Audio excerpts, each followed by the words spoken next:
নমস্কাৰ মই প্ৰাঞ্জল ফুকনে প্ৰাঞ্জল মটিভেটৰ ইউটিউব চেনেললৈ পুনৰ এবাৰ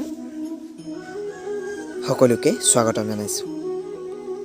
আজি মই আপোনালোকৰ আগত আকৌ এটা মহৎ লোকৰ অমৃতবাণী লৈ আহিছোঁ। এই মহৎ লোকৰ অমৃতবাণীটো কৈছিল বিখ্যাত উদ্যোগপতি ৱাৰেন বাফেটে।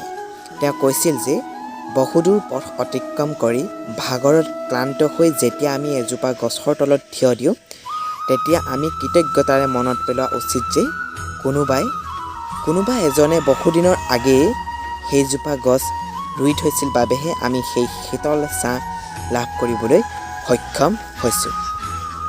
এই কথাষাৰ ভালদৰে বিশ্লেষণ কৰি চাব, জীৱনত সমস্যাৰ সৈতে যুদ্ধ কৰি যাবলৈ সাহস পাব।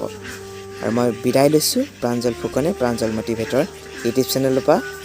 ভিডিঅ'টো ভাল লাগিলে লাইক এটা কৰি দিব।